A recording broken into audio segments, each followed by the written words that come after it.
Jadi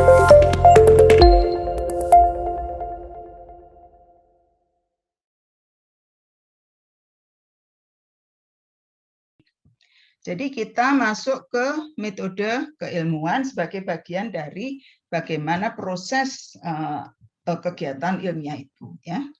Jadi ini ada sumbernya diambil dari Horner and Hunt dalam buku kompilasi yang diedit oleh Yuyun Surya Sumantri. Ini buku lama ya, tapi memang filosofi dan ilmu sosial itu lama.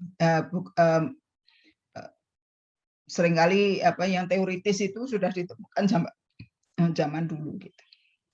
Nah, sebetulnya metode keilmuan itu adalah membahas, aduh ini S-nya kebanyakan ya, membahas, nggak usah pakai A, bukan membahasa ya, membahas ya, landasan, jadi kebanyakan S dan A ini ya, jadi membahas landasan epistemologi ilmu ya, jadi metode keilmuan itu adalah bagaimana cara menemukan ilmu itu ya, jadi termasuk pada filosofi epistemologi ilmu. Jadi ilmu merupakan gabungan dari cara-cara manusia sebelumnya dalam mencari pengetahuan. Nah, itulah mengapa disebut sebagai bahwa ilmu itu adalah sifatnya kumulatif karena sudah ada sebelumnya. Ya, sudah ada sebelumnya.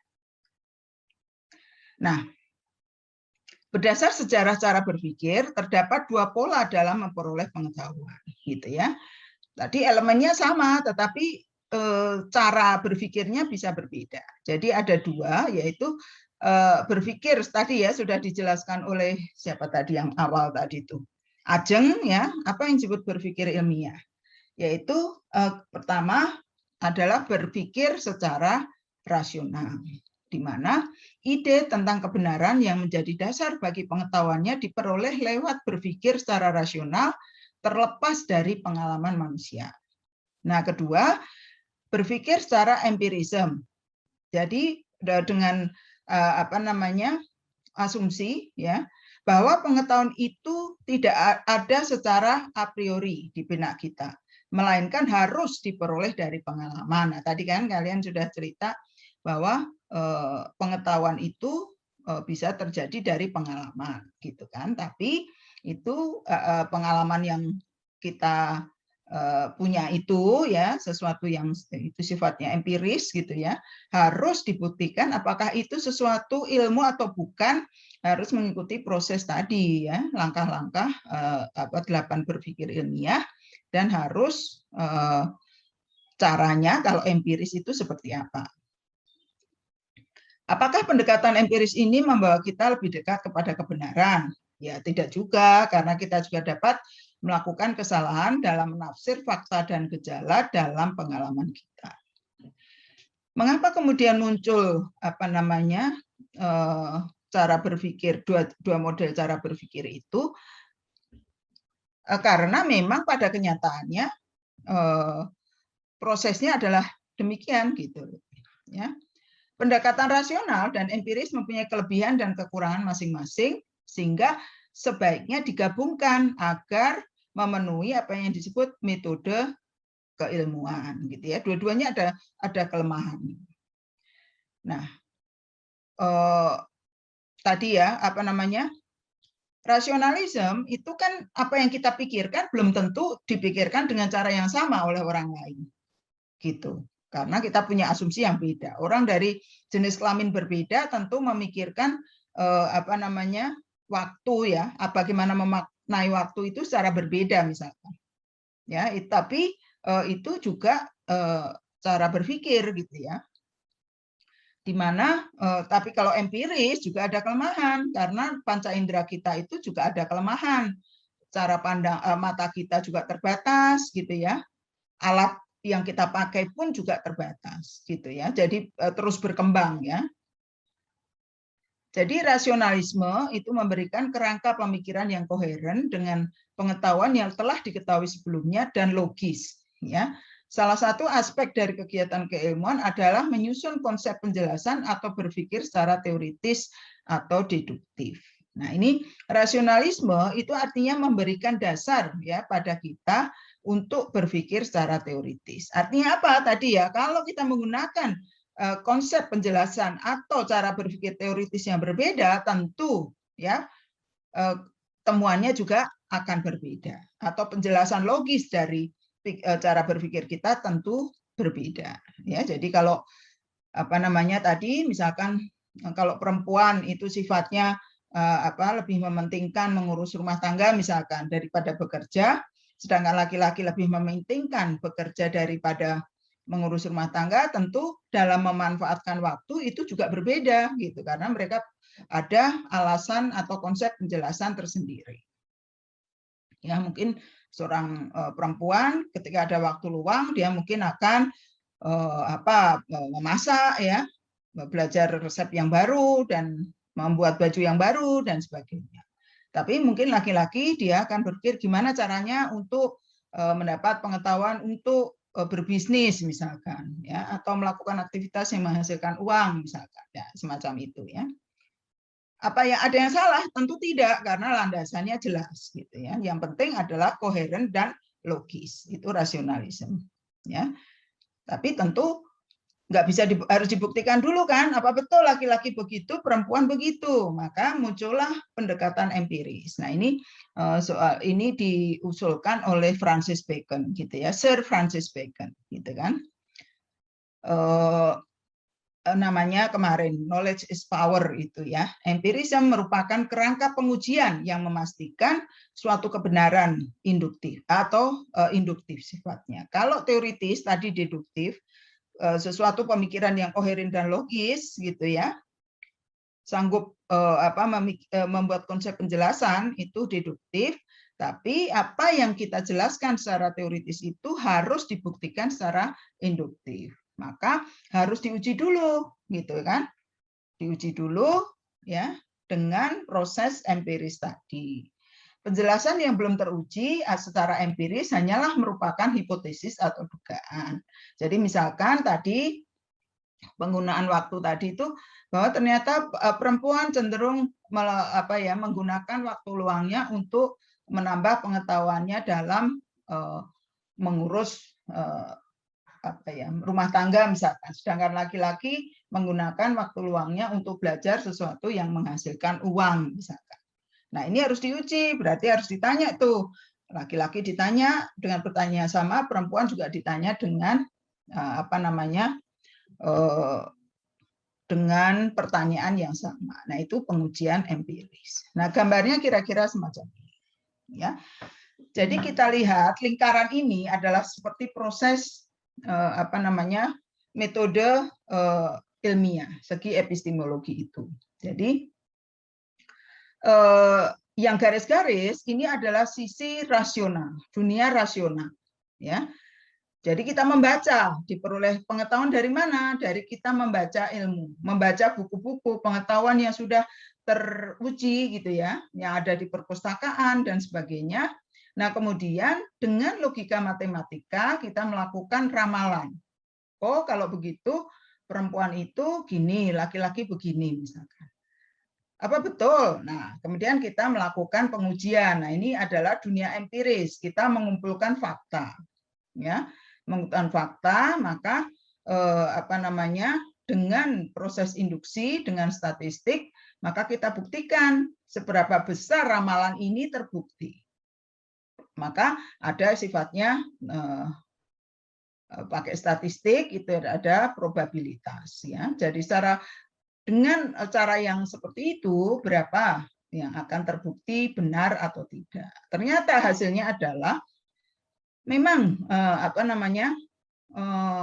perempuan umumnya menggunakan waktu luangnya untuk suatu aktivitas yang untuk bisa menambah kemampuan merawat keluarga misalkan. Tapi ada juga yang dia menggunakan waktunya untuk belajar, untuk mendapatkan pengetahuan untuk bisa bekerja. Sebaliknya laki-laki juga demikian misalkan. Tapi prosentase misalkan ya secara statistik dikatakan bahwa ternyata memang laki-laki ada yang begitu, tapi jumlahnya lebih kecil daripada perempuan yang belajar untuk mencari nafkah daripada laki-laki yang belajar untuk merawat keluarga. Nah, ini akhirnya sudah terbukti apa yang diramalkan tadi benar, maka masuklah pengetahuan itu ke khasanah ilmu.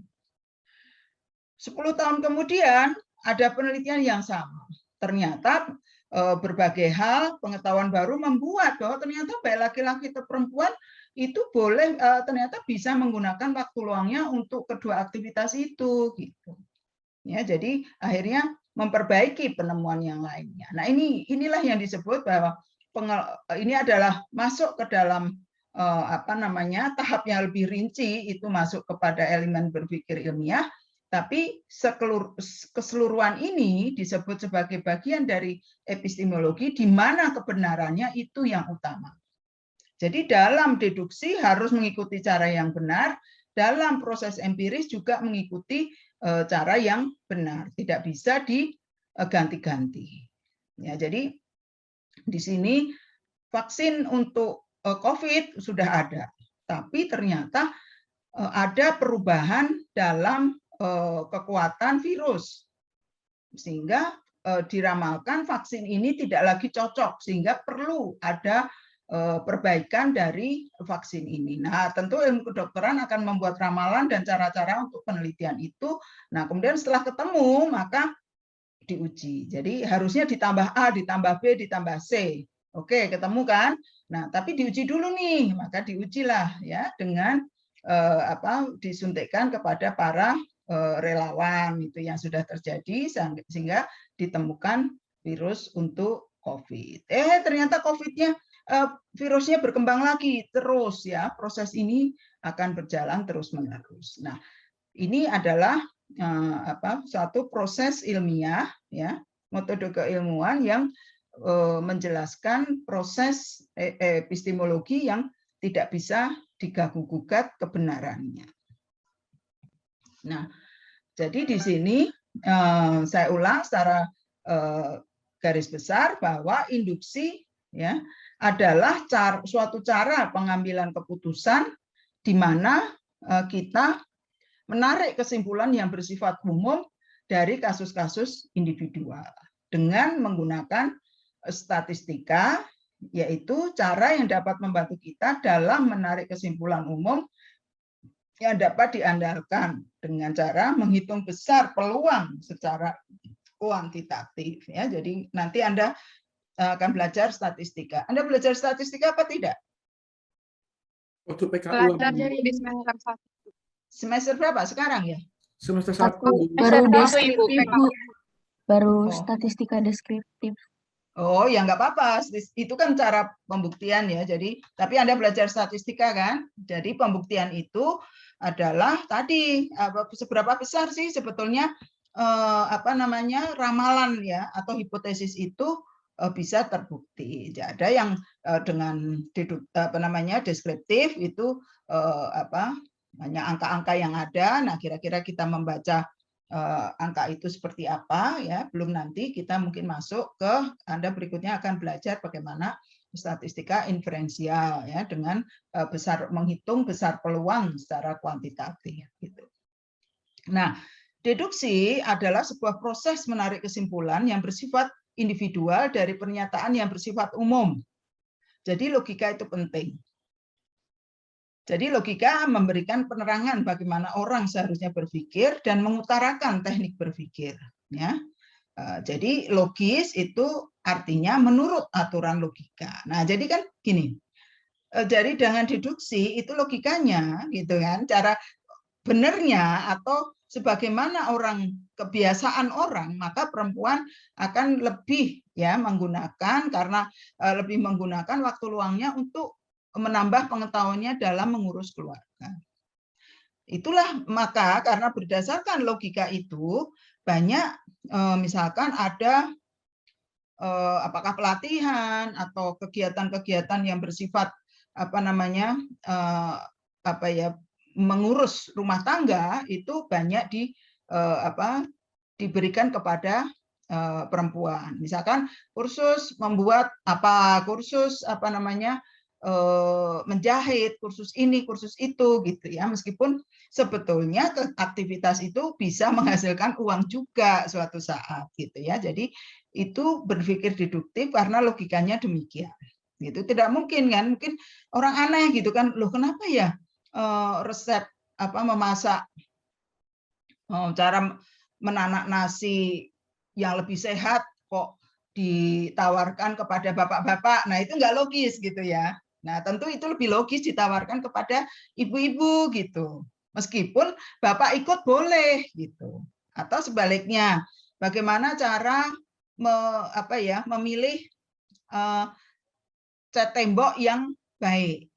Itu pasti ke bapak-bapak kan, logika tradisional kita gitu kan, peran gender kita. Tapi ibu-ibu boleh ikut, boleh gitu kan misalkan. Nah, itu berpikir deduktif. Nah, kemudian nanti dibuktikan gitu. Siapa yang banyak ikut? Loh, ternyata kok 50%, hampir 50% itu bapak-bapak ikut cara memasak nasi yang sehat. Bapak-bapak banyak juga gitu. Memilih cat itu ternyata ibu-ibu juga ikut gitu ya. Nanti dilihat apa sebabnya. Nah, itu caranya. Ya, jadi yang satu logisnya bagaimana ya. Itu berdasarkan asumsi yang tadi ya, asumsi ontologisnya gitu ya. Jadi ada penjelasannya juga gitu ya. Klasifikasinya apakah kelestarian relatifnya dan juga sebab deterministiknya gitu. Nah, ini sekarang waktu untuk Anda berdiskusi gitu. Silakan. Sebelum yang terakhir sih mudah ya, nanti kita lihat kelebihan dan kekurangannya. Oke. Ada yang mau ditanyakan? Tidak jelas atau bagaimana? Silakan. Izin bertanya, Ibu. Yuk, silakan. Siapa ini? Saya Latifah Husna, Ibu. Latifah? Latifah Husna, Ibu. Oke, Latifah Husna. Oke, baru kelihatan gitu ya. Silakan, Latifah. Kan terkait kan kalau metode keilmuan ini ada dua pendekatan ya Bu, pendekatan rasional sama pendekatan empiris. Nah, yang saya tanyakan itu apakah pendekatan rasional ini pendekatan empiris ini bisa dikatakan cara kita berpikir lebih lanjut setelah melakukan pendekatan rasional itu? Apakah begitu hubungannya atau gimana, Ibu? Oh iya, iya tadi kan gini, tadi kan penjelasannya ada dua ya. Dulunya itu orang berpikir rasional, maka banyak filosofi.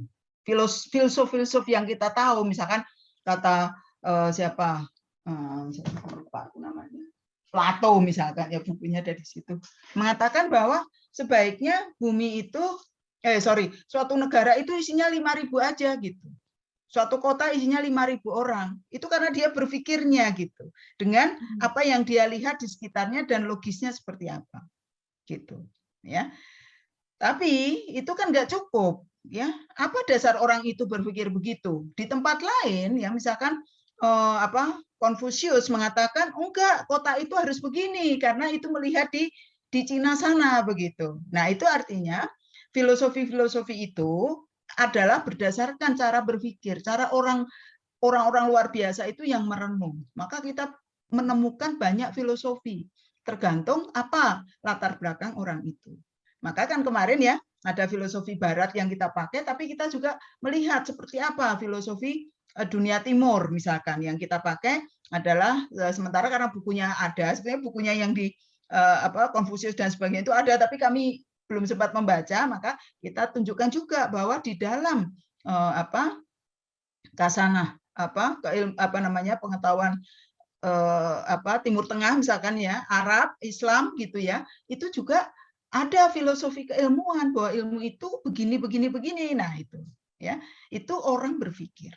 Nah, tapi kemudian kan ya orang kan jadi yang benar yang mana? Yang A atau B kan gitu ya. Ada dua hal misalkan ya A atau B gitu. Maka muncul pengetahuan oleh karena dulu itu kemudian karena orang mengikuti hanya kata-kata filsuf itu di Eropa itu adalah muncul apa yang disebut dengan masa kegelapan gitu ya, masa kegelapan gitu kan. Jadi nggak jelas yang mana yang benar. Tapi kemudian muncullah itu Sir Francis Bacon mengatakan, oke, maka kita harus membuktikan dengan secara empiris gitu. Nah, dari situ kemudian muncullah berbagai filosofi-filosofi baru seperti Cartesian, ya, Descartes yang kemarin saya berpikir maka saya ada gitu ya, dan kemudian juga Newton gitu ya. Nanti berikutnya kita akan belajar ya bagaimana pengetahuan empiris itu menghasilkan banyak teknologi sebetulnya gitu. Nah, itu harus karena apa? Karena ada pembuktian tadi. Setelah ada dugaan dari berpikir deduktif tadi, dibuktikan dengan bukti-bukti empiris. Jadi itu kelanjutan. Jadi nanti kalau Anda membuat skripsi, maka harus ada kerangka pemikiran. Harus ada tinjauan pustaka. Ya, nanti Anda akan belajar membuat tinjauan pustaka di dalam mata kuliah ini, gitu ya. Dalam BMI kan nanti Anda mesti membuat suatu tulisan yang itu adalah part of, ya, akhirnya bagian dari berpikir pembuktian ilmiah di level deduksi saja, karena hanya menggunakan segi rasional, karena kan Anda nggak ke lapangan. Baru nanti pada saat skripsi Anda pergi ke lapangan membuktikan apa yang Anda pikirkan. Itu gitu kira-kira Latifah. Jadi itu memang gabungan gitu. Gimana? Ibu. Jelas atau tambah pusing? Enggak, Bu, udah jelas, Bu. Oke, ada yang lain? Silakan. Izin bertanya, Ibu. Oke, silakan. Baik, Ibu. Perkenalkan, nama saya Jovika Nurdayanto.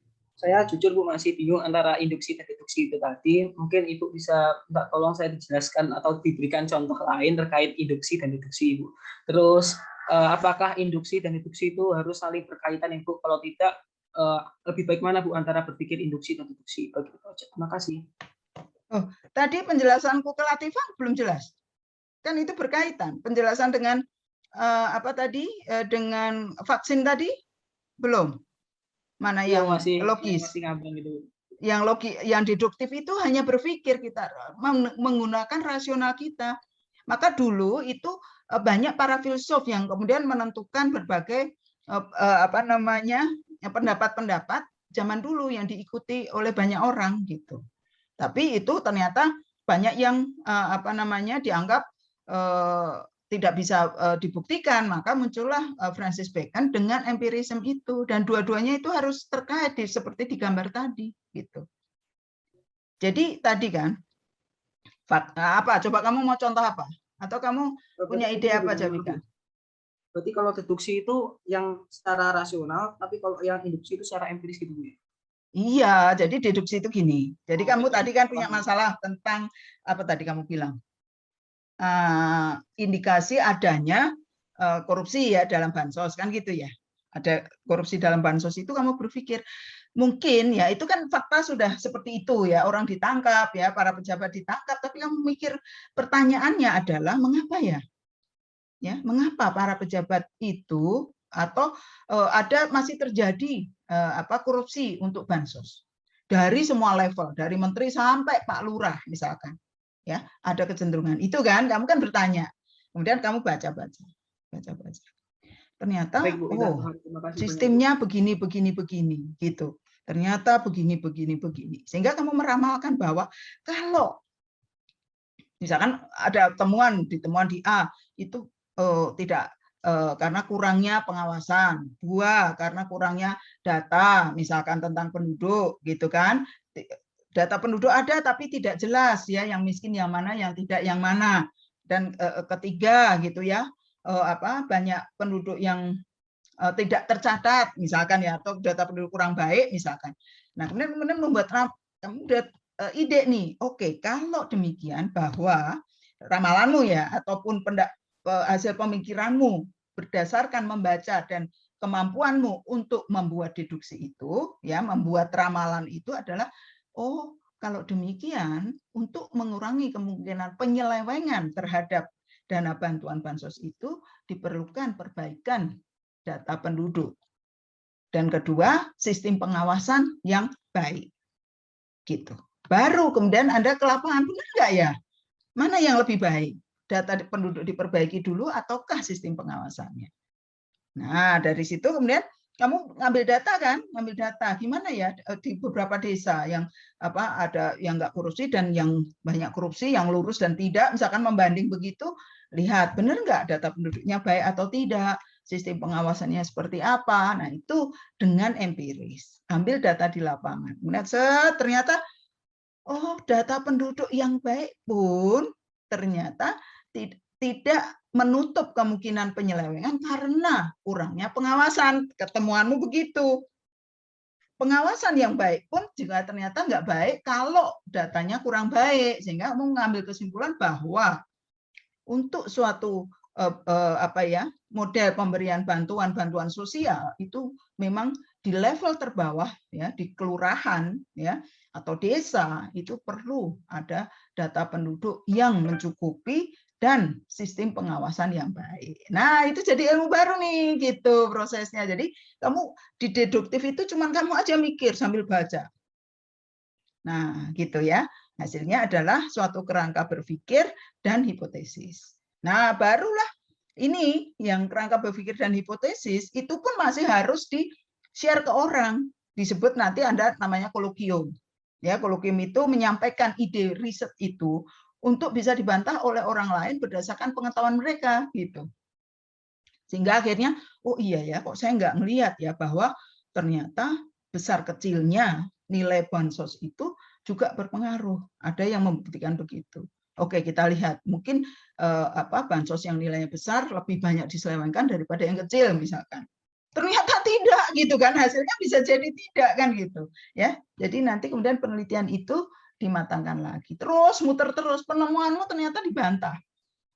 Enggak kok, data bagus, pengawasan bagus, itu pun juga enggak jalan karena sistem apa gitu kan, terbukti lagi, di riset lagi. Nah, itu maksudnya. Jadi deduktif itu berdasarkan nalar kita, logika kita, bukti-bukti yang sudah dibuktikan dari buku-buku tadi. Kita membaca. Kalau zaman dulu kan buku-buku belum banyak, hasil riset belum banyak, sehingga filosofi itu ya suka-suka dia ngomong kan gitu. Jadi contohnya ada gini, katanya bahwa siapa ya, lupa saya bukunya saya agak lupa. Jadi pokoknya satu orang filsuf mengatakan bahwa gigi perempuan itu jumlahnya lebih sedikit daripada gigi laki-laki. Sehingga makannya sedikit apa gitulah logikanya. Mungkin perempuan karena kecil kan logikanya gitu, tapi kan enggak kan? Coba gigi itu kan sama strukturnya, baik laki-laki atau perempuan, benar nggak? Gigi manusia kan gitu, ya, gitu. Cuman mungkin tumbuh rahamnya di mana dan sebagainya itu variasi, tapi jumlahnya kan sama. Nah itu yang juga menjadikan bahwa seorang filsuf belum tentu benar karena saat itu dipercaya karena dialah yang dianggap orang yang sanggup mengatakan sesuatu gitu ya dan dipercaya orang. Nah semacam itu. Tapi ternyata harus dibuktikan dong secara empiris ya, meskipun empirisme itu juga ada batasnya. Siapa yang bisa menjelaskan apa batasan atau keterbatasan dari empirisme? Itu nanti sebenarnya masuk ke bab 5. Gimana Javika? Tapi aku bertanya dulu. Makin jelas, makin ribet, makin pusing? Udah Bu, semakin jelas Bu. Terima kasih. Oke, yang lain ada lagi pertanyaan terkait metode keilmuan sebagai cara landasan pelaksanaan suatu pengujian atau sisi epistemologi keilmuan? Ibu, saya izin bertanya, tapi Oke, ini Eva, gimana? kayak pemikiran saya dan penasaran saya doang gitu. Oke, sok. Maaf ya Silahkan. Bu kalau bikin ketawa. Oh, enggak apa-apa. Ya, mari Ya, kita jadi kan jangan tegang-tegang gitu. enggak Bu, jadi kan ada yang namanya kayak ramalan gitu kan Bu. Di sini kan metodenya ada yang namanya ramalan ya Bu. Terus kalau kayak ramalan tarot gitu, apakah itu termasuk dengan berpikir ilmiah gitu ya Bu? Ramalan-ramalan orang ini bukan kayak ramalan cuaca, lebih kayak ramalan orang tentang karakter kita, masa depan kita. Apakah itu termasuk berpikir ilmiah gitu Bu? Metodenya gitu. Makasih Bu.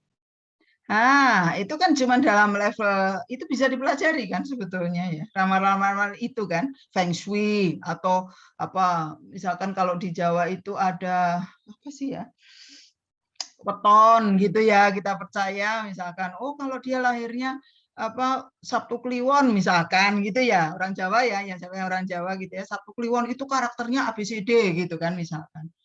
Ya, kalau yang Rebu Pahing gini kan gitu. Ada, itu kan hasil tadi, hasil pemikiran para filsuf zaman dulu gitu. Kartu tarot itu kan kalau percaya boleh, kalau tidak kan tinggal dibuktikan secara empiris. Terbukti apa tidak? Gitu. Gitu sama sebetulnya levelnya. Cuman empirisnya itu susah dibuktikan karena lebih kepada pribadi kan. Misalkan almarhumah Mbak Yu gitu ya, misalkan ya, itu meramalkan, ada yang diramalkan ya, tapi saya membaca, saya suka nonton gara-gara WFH itu kan iseng membuka YouTube gitu kan. Siapa sih beliau kan gitu ya. Saya nggak terlalu banyak menonton TV kan jadi. Nah, ternyata dia bisa meramal karena banyak berita tentang artis itu yang sudah ada gitu loh kalau logika saya ya. Jadi dia sudah tahu artis A misalkan, maka dia akan meramal berdasarkan kata orang di medsos gitu, di media, bukan ada media sosial, di TV apa saja. Gitu tentu benar karena itu sudah terbukti kan, banyak orang misalkan Ayu Ting Ting begini misalkan ya. Tapi ada seorang artis yang tidak banyak diberitakan dan dia tidak bisa meramal. Saya tahu itu gitu, saya nggak akan kasih tahu yang mana. Nggak bisa meramal dia karena dia nggak kenal artis itu gitu loh. Ya, jadi kalau Anda kemudian ujuk-ujuk di jalan ketemu gitu ya, ada yang memang orang itu ya, yang memang dia punya penglihatan kuat, tapi ada orang yang dia belum cukup penglihatannya, sudah disuruh meramal gitu, Varianti. Jadi terserah kalau yang kartu tarot dan sebagainya itu ada level kita percaya atau tidak sih, karena itu meramal masa depan kita. Nah, masa depan itu secara ilmiah juga bisa diramalkan, tapi biasanya itu mencakup ke banyak orang. Sesuatu yang misalkan nanti akan terjadi gunung berapi akan meletus, itu bukti ilmiahnya ada, ABCD gitu. Ramalan cuaca tadi ya, nanti begini meskipun bisa meleset. Tapi tentang Mbak Varianti nanti akan menikah umur 24 tahun, siapa yang tahu? Gitu. Ya. Nah, gitu loh. Oh, nanti jodohmu yang begini gitu. Ya. Nah, itu mohon maaf ya, ini karena saya setengah tidak percaya gitu ya yang semacam itu gitu ya. Jadi kalau kalian percaya ramalan bintang saya suka baca sih, tapi benar ya bahwa saya itu adalah sesuai dengan bintang saya itu orangnya baik hati, lah kayaknya juga enggak gitu ya. Gitu. Banyak rezekinya gitu loh, mana gitu ya, saya juga gini-gini aja gitu loh. Itu ya Varianti, tolong nanti hal yang semacam itu kan kita nggak empiris itu, artinya nggak bisa dibuktikan secara ilmiah, padahal yang kita pikirkan sebagai ilmu itu adalah sesuatu yang empiris dan bisa dibuktikan secara ilmiah gitu. Itu sama saja kan, ada jin di rumahmu gitu kan, gitu. Ada teman saya itu kalau datang ke rumah, aduh jinmu itu ada yang nunggu ya di sini, dia itu bergantungan di depan kamar gitu. Yang saya nggak percaya, mosok sih, karena saya nggak lihat kan gitu. Gitu. Gimana Eva ya? Jadi tergantung. Jadi namanya pengetahuan ilmiah itu harus hanya sesuatu yang sifatnya empiris, sesuatu yang diciptakan oleh Tuhan Yang Maha Esa. Ya. Dan universe pun itu kan itu bisa kita teliti karena dia ada, cuman kita belum sampai ke sana. Bulan ada apa segala macam ada, belum sampai. Tapi kalau menemukan masa depan kita, nah itu dia, ya itu sesuatu yang kita cari gitu. Oke Eva ya, itu. Ya, untuk yang lain ini juga bagus juga gitu, karena bahwa ramalan itu ramalan ilmiah, pakai metode matematika, jika A maka B gitu loh, jika anu maka anu kan gitu kan, gitu. Kalau itu kan enggak gitu kan, ramalan pokoknya Anda nanti akan begini kan gitu kan kalau baca tarot itu.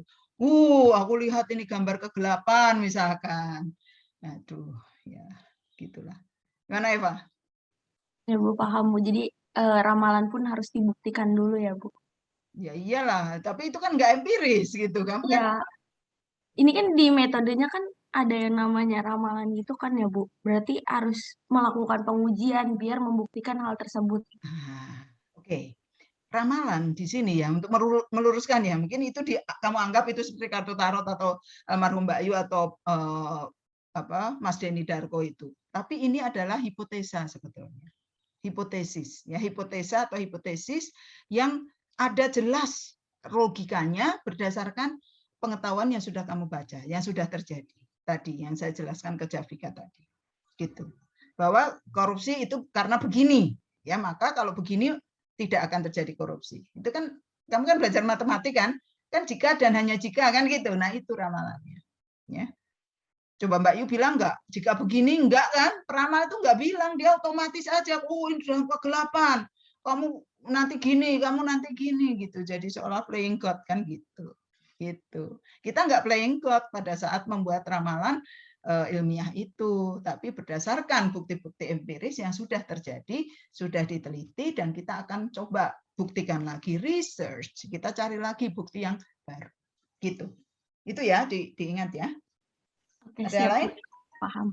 Oke ya, Eva. Anything? Ada lagi? Ada yang apa? Mau bertanya lagi mengenai metode keilmuan? Oke, kalau tidak, kita masuk lagi ke ini siapa ini? Oke. Kalau itu bisa ke toilet ya. Kalau saya nanti sebentar lagi gitu ya. Oke, saya akan buka lagi slide, kalian baca ya, karena saya sekarang yang ingin ke toilet gitu. Oke, saya share screen lagi, mana tadi?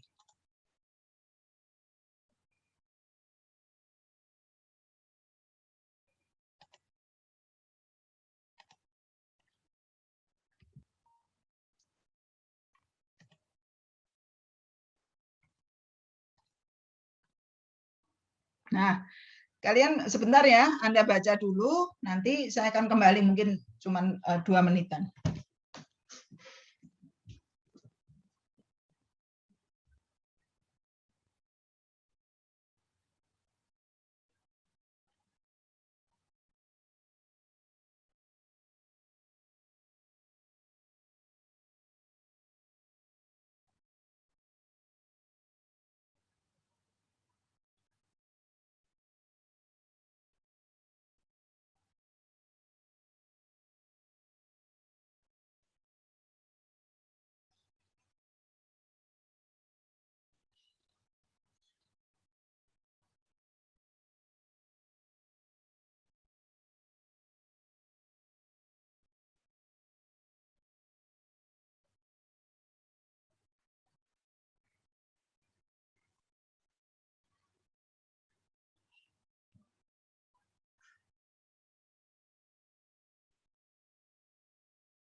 Oke, semuanya kita lanjutkan ya.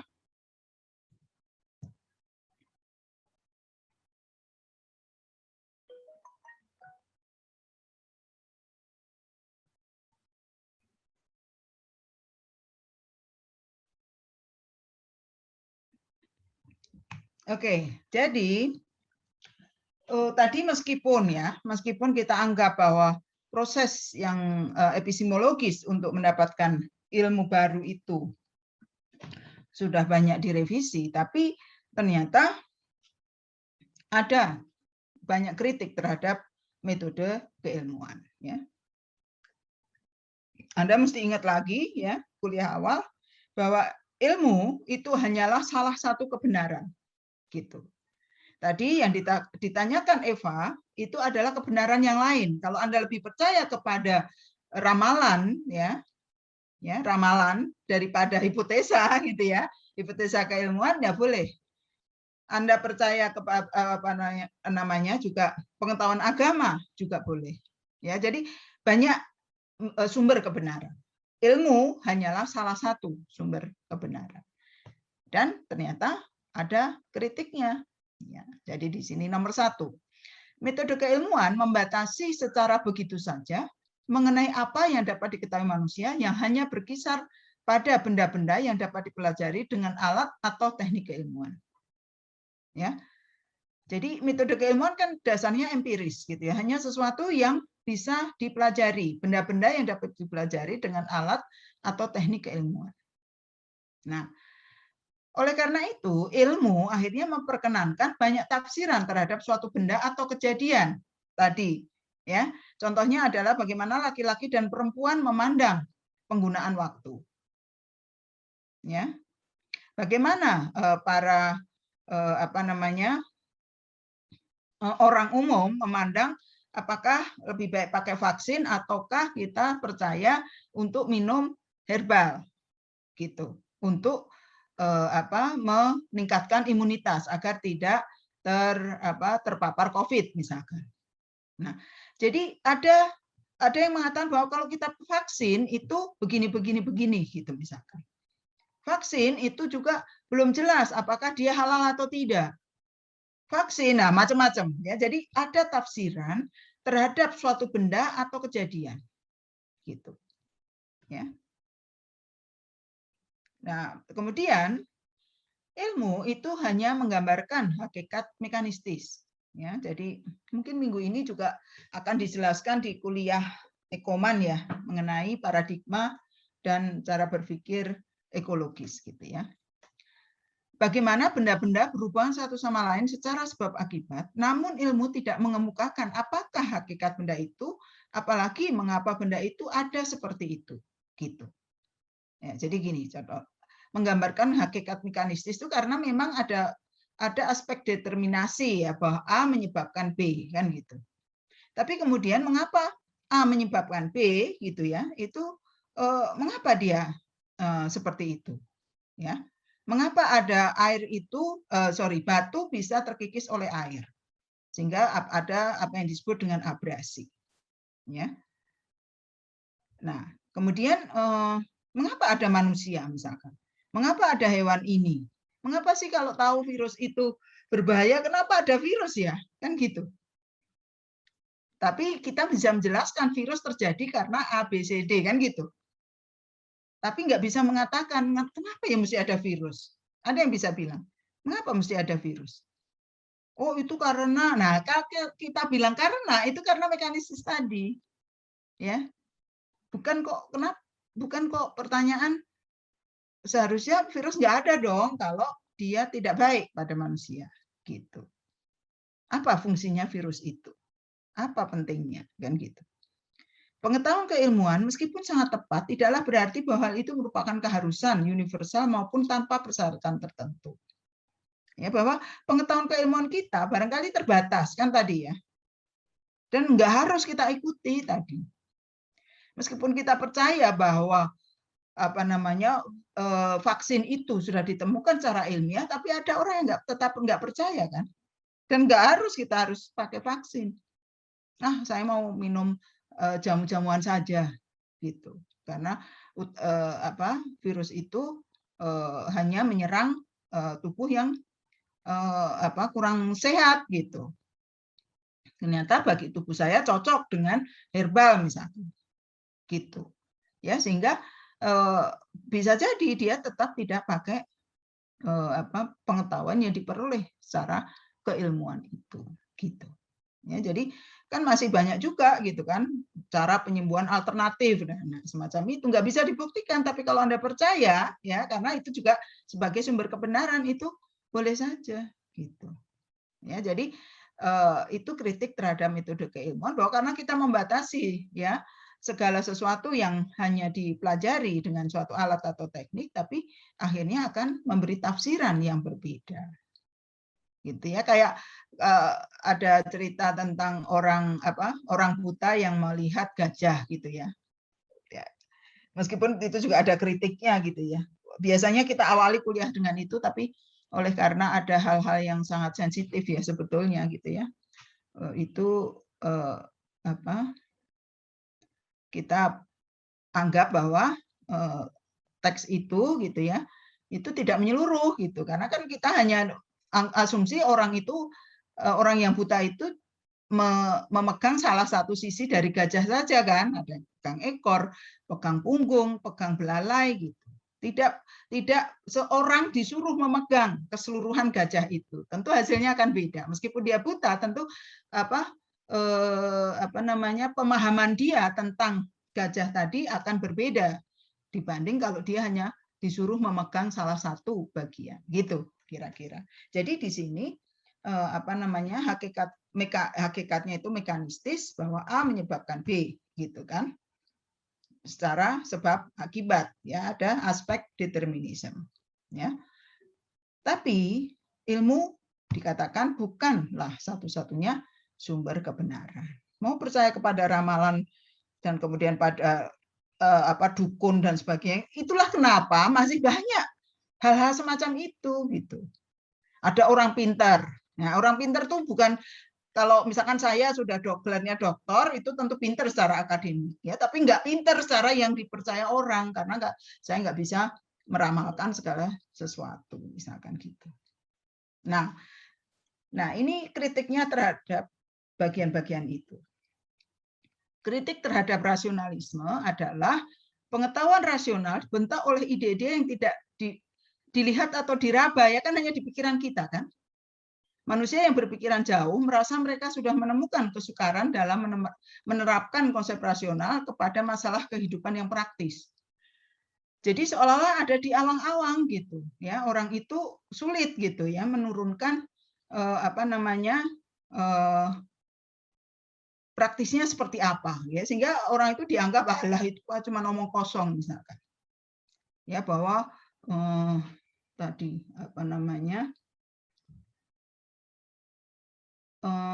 yang berpikiran jauh itu, ya, bahwa manusia itu misalkan, ya, dikatakan tadi, ya, giginya itu perempuan lebih sedikit dari laki-laki, karena belum pernah ada yang menghitung, kan, gitu. Kenapa dia nggak mencoba menghitung? Karena dia sudah mikirnya sudah jauh. Karena apa? Itulah menyebabkan perempuan itu badannya kecil, makannya lebih sedikit, dan sebagainya, seperti itu. Teori rasional gagal dalam menjelaskan perubahan dan pertambahan pengetahuan selama ini, ya, gitu, ya. Tapi rasionalisme sekarang, kan, dengan cara berpikir yang terus bertambah, gitu, ya, sebagai pemahaman bahwa ilmu itu kumulatif, maka teori rasional itu mendasari untuk pembuktian teori itu, gitu, di masa depan, gitu. Bahwa gigi perempuan itu enggak bukan lebih kecil dari laki-laki, karena kemudian setelah dihitung, ya, berdasarkan keilmuan, ya, dibuktikan secara empiris, ternyata tidak. Gigi manusia itu jumlahnya sama, prosesnya juga sama, gitu, misalkan. Nah, kemudian apakah kemudian kalau empirisme itu sudah paling benar, gitu, kan? Enggak juga. Empirisme didasarkan pada pengalaman. Nah, apa yang disebut dengan pengalaman sebetulnya? Ya, pengalaman itu apa sih? Kan gitu. Teori yang menitik beratkan pada persepsi panca indera kiranya merupakan kenyataan bahwa panca indera manusia adalah terbatas dan tidak sempurna. Empirisme tidak memberikan kepastian, tadi, kan, probabilistik, ya. Jadi keputusannya itu adalah bahwa ada standard of error, ya, dari sekian orang itu ada sekian yang tidak memenuhi standar itu, ya.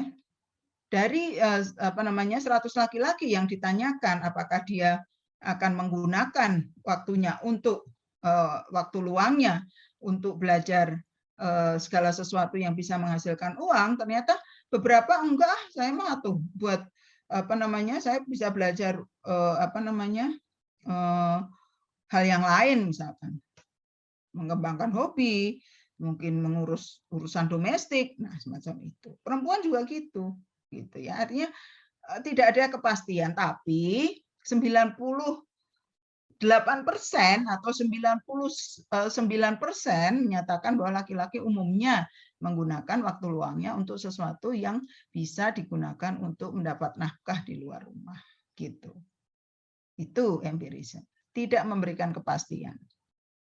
Ada yang tidak, gitu. Maka itu metode induksi yang digunakan itu adalah dasarnya probabilistik tadi, gitu. Tapi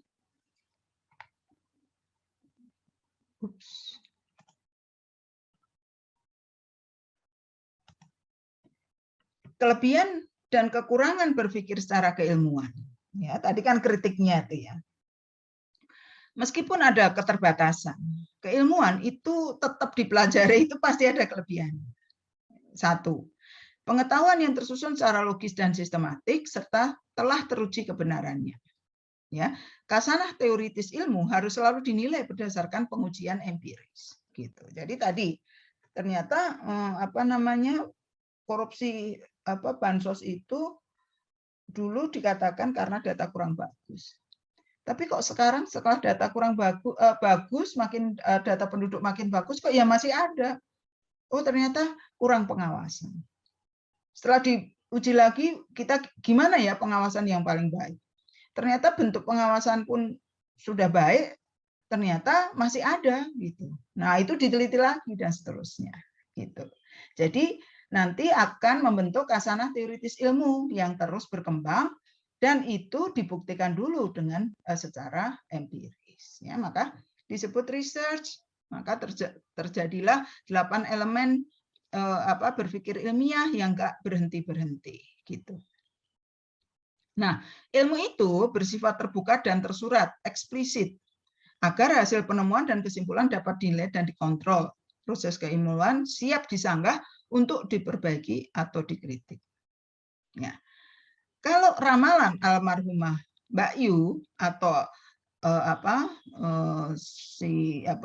magician ya gitu biasa namanya gitu dengan kartu tarot atau kemudian dengan bola bola magicnya itu gitu ya, itu tentu tidak bisa dinilai dan dikontrol gitu. Tapi hasil penelitian kita nanti itu terbuka, harus ditulis. Jadi Anda yang sudah nanti di skripsi, Anda akan diuji gitu. Ya, benar enggak yang Anda lakukan gitu. Jadi proses keilmuan itu siap disanggah untuk diperbaiki atau dikritik. Nah, kontrol kualitas ini memberikan ilmu suatu tingkat kepercayaan yang tinggi dari segi pandangan masyarakat dan memungkinkan ilmu untuk memecahkan masalah dalam suatu konsensus walaupun sifatnya sementara sebelum ditemukan pengetahuan baru di depan. Gitu. Nah, ini adalah terkait dengan asumsi ontologi suatu ilmu bahwa ada kelestarian relatif. Sesuatu itu sifatnya sementara, itu kata lainnya ya. Jadi bahasa filosofi itu suka rumit gitu ya. Itu sifatnya sementara. Ya, vaksin yang kita pakai sekarang gitu ya, yang COVID itu sampai kapan kita nggak tahu, apakah suatu saat juga akan harus diperbaiki. Tapi ilmu itu berkembang secara kumulatif gitu. Jadi ini bisa memperkuat sebetulnya bahwa kalau kita membuat deduksi, membuat hipotesa hanya berdasarkan pengetahuan yang lama, ya itu juga salah. Maka muncul istilah apa yang disebut sebagai state of the art. Ya, state of the art itu pengetahuan baru apa tentang bidang itu yang sudah ditemukan orang. Nah, itu harus kita ikuti. Kelanjutannya apa?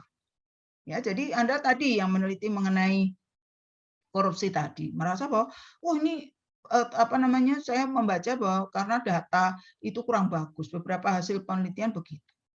Penelitian itu 10 tahun yang lalu gitu loh, ya.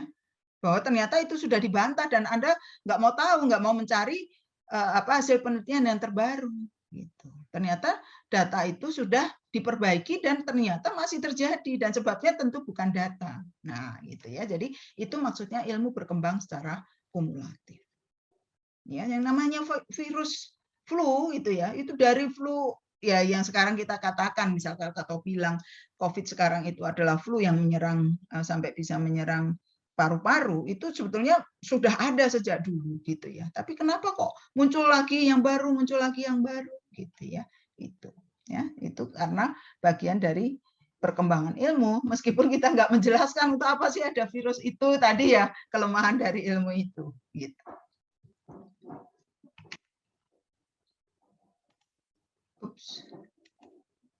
Nah, kekurangannya adalah bersumber pada asumsi landasan epistemologi ilmu yang menyatakan bahwa kita mampu memperoleh pengetahuan yang bertumbuh pada persepsi, ingatan, dan penalaran, yaitu tergantung dari dan itu menjadi kekurangannya karena panca indera kita itu dan ingatan kita itu sangat lemah. Contohnya apa?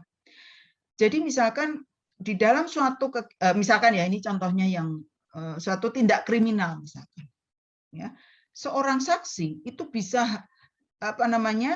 bisa dihabiskan oleh pembela ya di sidang ketika dia menggunakan kemampuan panca indera. Misalkan, oh saya tadi melihat orang motor berhenti di depan rumah korban, ya, dan penunggangnya itu ya berlari-lari cepat-cepat ke depan dan dia kurus orangnya. Nah, terdakwa kan sudah ditangkap tuh, dia kurus gitu. Ketika ditanya dia laki-laki atau perempuan, susah menjawab karena dia nggak ngerti sebetulnya. Apa yang dia lihat itu sangat terbatas. Gitu. Atau saya tadi lihat dia bertengkar, dua orang itu. Bertengkar atau bercanda sebetulnya. Karena kita nggak ngerti, kita hanya melihat. Nah itu dia. Apa persepsi, ingatan, dan penalaran kita atas segala sesuatu yang kita lihat, kita rasa, itu beda. Itu lemah. Apalagi mata kita. Ya, oh motornya warna apa? Dalam sidang itu, dia nggak ingat pada warna motor kan, karena dia konsentrasi pada tubuh si pengemudi. Dia bilang, oh saya nggak terlalu melihat ini, cuma pengemudinya itu kurus. Nah kurusnya itu dia laki-laki atau perempuan? Wah saya nggak ingat karena dia cuma kurus, badan kurus saja. Nah itu bisa menjadi kelemahan di dalam bersaksi kan gitu. Ya karena apa yang dipakai oleh panca indera. Tetapi dalam rangka untuk membuktikan dari segi keilmuan, maka kita boleh menggunakan alat dan kita melihat virus itu kan nggak bisa kalau dengan mata telanjang kan, maka harus dibawa ke lab dengan alat-alat yang lebih canggih. Gitu. Kita meletakkan penggaris di air, maka yang kita lihat secara kasat mata itu adalah bahwa penggaris itu berliku-liku gitu. Padahal itu sebetulnya karena arus air yang membuat mata kita melihat seolah-olah penggaris itu berlekuk-lekuk gitu. Ya, jadi panca indera itu sangat lemah, apalagi ingatan, ya, rasa, ya. Ada yang sangat sensitif rasa asin, rasa manis dan sebagainya, itu bisa repot gitu ya membuktikannya. Nah, kemudian bahwa aspek kehidupan sebenarnya secara keseluruhan adalah bersifat kompleks dan tidak semata bersifat empiris dan dapat dibuktikan. Nah, tadi Eva tadi kan percaya tuh pada kartu tarot tadi tuh. Susah dong, gimana coba? Hidup dia diatur oleh kartu tarot misalnya. Walaupun secara empiris itu tidak terbukti, ya kalau kehidupan orang itu lebih percaya pada orang pintar, ya, atau hal semacam itu ya susah. Menghadapi kenyataan ini, maka kita harus berpaling kepada metode-metode lain untuk mencari pengetahuan mengenai segi-segi yang tidak tercakup pada kegiatan keilmuan, ya ada agama, kesenian dan sebagainya, gitu misalnya. Oke.